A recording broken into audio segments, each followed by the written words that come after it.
Is brawl an plandaí ulldatach. Ach cad as a dagan siad. Tá is gan ar fad gohfuil difriocht idir blá agus duilleog ach cad iad na difriochtaí sin. Cad iad na codanna éagsúla atá ar phlandaí. Agus céim fá a gurmid plandaí nisce. Nuair bhíon duine róthe tosíonn sé chur alais, ach cad a dhéanaan planda nuair atá an gríneach taitnamh, an féidir le planda a bheith tefiú. Agus conna sé an plandaí a targu, conna sa scapan na plandaí na síalta. Céim fá bhfuil blas jazz ar thurthaí agus céim fá a bhfuil síalta antú. Seo iad na ceistena a dhéanamid iireachta ragart inis. Cé go bhfuil plandaí éagsúil ó na chéile, tá a lán cosalachtaí acu le na chéile freisin. Bíonn gá phríomhchuid im láflanda ar bith. An réamh atá faoi level na talún agus an péacán atá os ceann level na talún.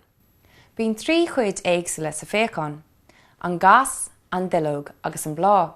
A níos ar na codanna seo, bíonn gá ag plandaí le córas in bheanach a iompaíonn ábhar timpeall an Phlanda. Sa slí céine bhfuil gá ag anmhí le córas a iompaíonn ábhar timpeall an Chorp. Bíonn gá phríomhchuid i gcóras iompar na blandaí. Sochaí xailéima agus feadán phléim. Chéan sochaí xailéima ó na phréimhacha sús tríd an blanda chuig na duilleoga. Ónsú na phréimhacha an tuisce is deachún ihir agus iompaíonn na sochaí xailéima an tuisce sús chuig na duilleoga. Bíonn mionraí tús lágas san uisce agus iompaíonn na sochaí na mionraí sin sús freisin. Siad na feadán phléin a iompaíonn bia timpeall an Phlanda. Déantar an bia i bhharm glúcós na duilleoga agus chéan an bia seo timpeall an Phlanda go dtí na háiteanna ina míon gá leis. Tá iscin go léir go scaoil an Chorp an duine uisce i bhharm alais. Galíonn an talis de dromchla an Cracan agus fóraíonn sin an Chorp. Galíonn uisce ó gromchla an Phlanda freisin agus fóraíonn sin an planda. Scaoileann an planda an cuid is mó den uisce sin trínas tomátaí ar gromchla íochtarach na nulóg. Nuair a chailtar uisce ó gromchla an Phlanda tu go muid trascalú mar a anamar an brótais. Bíonn seo leanúnach uisce ag dul sús tríd an blanda. An seo trascalúcháin a thugamid mar anam ar an seo. Feicimid ar gné antábhachtach eile de Phlandaí inis, sin a targu. Cílíonn a targu go gurn plandaí éonán nua de spísis céine ar fáil. Sa duine agus i gás a lán plandaí, tá a targu gnéasachán, chun glú nua a chur ar fáil. Tá beirt hismóirí i gceist. I gás rint anmhí plandaí simplí agus bactéir tá a targu éagnéasachán. Nílach tismóir a bháin i gceist sa cáise. Is iad seo na pointí is tábhachtaí a bhhain le a targu éagnéiseach. Nílach tismóir a bháin i gceist, ní chuirtar éon goméisí ar fáil, agus is anan an torgánach nua agus an tismóir go gnéiteach. Agus is iad seo na pointí is tábhachtaí a bhhain le a targu gnéiseach. Tá gá hismóir i gceist, chuirtar goméití fíorna agus banana ar fáil, cóthaíonn gamit íran le gamit bhanan i gcaitheamh an tartha agus déanann siad sígóis. Agus ní chonann an targanach nua agus ceachtar duna tismóirí go gnéiteach.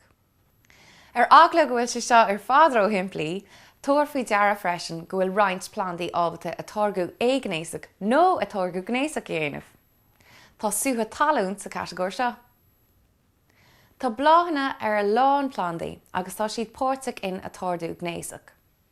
Tá na goméidtí sa bhlá agus is cuidiú é seo leis an torchú i curigríoch tuis go ndéantar na síalta nua sa bhlá. Tá go leor codanna éagsúla ag blá. Is é an seipil an tanamatá ar na duilleoga glasa a chosníonn an blá sa bhachlóg. Is sé an petal an tanamatá ar an gcuid mór data a bheallan feití go dtí an blá. Is é an stamín an chuid íran den bhlá. Is séir de stamín ná filaméid fada agus antar ar a bhór. Chamadan an filaméid an tantar an áirde, déantar gráine pálina san antar, agus is sa gráine pálina atá an goméid íran. Is é an carpéil an cuid banan den bhlá. Séir atá sa charpéil ná stigma ar a ditan an gráine pálina. Is í an stíl a cheanglíonn an stigma leis an ofagán. Is an ofagán atá na chomhúlaí, agus is san na bhúlach atá an gaméid bhanan. Tá ceithre chéim san na targu gnéasach im lá Phlandaí. Pálniú, turcú agus fabhras síalta agus turthaí, scapar síalta, péacú. Feicimid ar fáilniú ar dús. Cílíonn palniú go naisteoiríonn rud ag an palan ó antar ar bhlá amháin go dtí stigma ar bhlá eile den speiceas céine. Tás go bhfuil na bláhanna ar phlandaí éagsúla, tugtar cross falniú air. Aistríonn gá rud palín fehidí nó an gcuí. Bíonn crot difriúil ar an mlá má tá gcuí falniú nó fehid falniú i gceist. I gás bláhanna gcuí falanathe is iad seo na tréthe atá i gceist. Petal bheoga gan dá nó bhfuil dá glas orthú gan farag go meala. Palinn bheog éadrom sa slí gur féidir leis an gcuí í a aistrú agus bé a lándaí an. Stamaní crochta lasmuit an bhlá I dro gur fersa don gcuí an fallin a aistrú. Stigmí cletacha atá crochta lachsmuit an bhlá chun bre ar an ballan atá sa gcuí. Tá gcuí fallniú i gceist leis an bhéir, leis an orna agus leis an grandarach. Is a réigen a thugamid an blá faoi deara. I gás bláhanna fehid fánathe is iad seo na tréthe atá i gceist. Petal mhór a gata agus farag a mealach an fehidí a bhela. Palinn gramathach, stamíní site le sticht an bhlá, stigmí beag a gramathcha le sticht an bhlá, tarlíonn fehid fánniú sa rós san úsa nó deora dé, bláhanna ar a fersa dún iad a chóirt faoi deara. Anis, thuirs fécinn ar fánniú, Bagamid ará go dtí tarthú agus fáú síalta agus tarthaí. Nuair atá an palniú déanta, tá gráine palanna site ar stigma an carpéil. Tá an gaméid íorann sa gráine palanna. Fás an fad an palanna amach chun gráine palanna agus síos tríd an stíl agus tríd an ofagán. Téann an gráine palanna is stick san bheolach trí full bídeach dar a bannam an microfiel. Anis tá an gaméid fanan san bheolach. An sin, tarlíonn tarcú nuair atá cóthathúáin idir an gaméid éireann agus an gaméid fanan. Cruthaíonn an cóthathú sin sígót.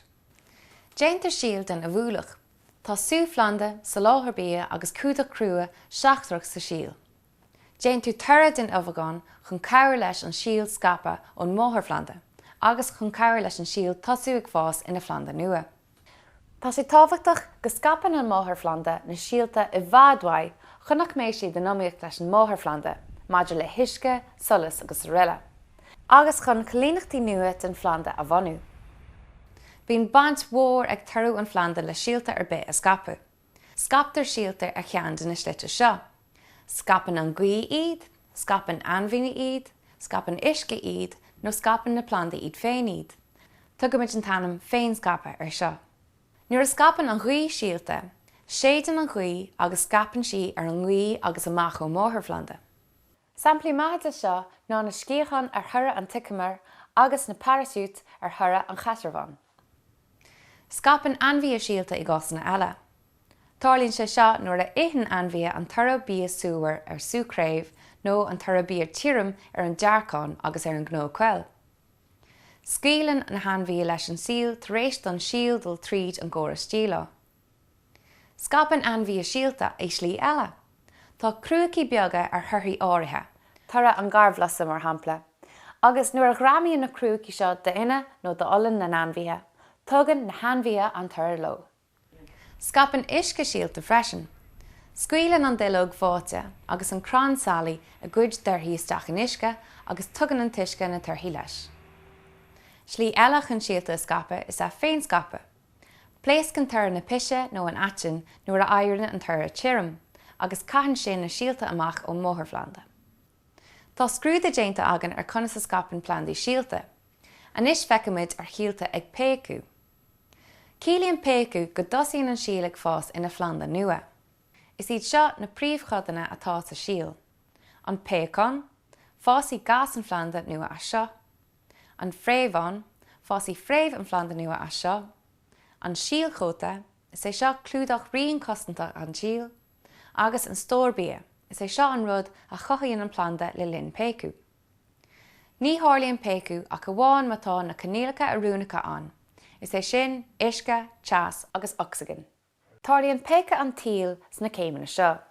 Téann uisce isteach sa síl, éiríonn an síalchóta bog agus pléascann sé. Tosaíonn an phréamhán ag fás amach as an síl agus síos san ithear. Tosaíonn an péacán ag fás amach as an síl agus sús, agus cuireann an stórbia fuinneamh ar fáil don ás. Tágan an pécon as ceann talún agus osclaíonn déilge óga mar a thosaíonn ag phótasintisú. Agus deireadh rééis pálniú, turcú agus fárú, scapa agus an sin pécu, fásan planda nua.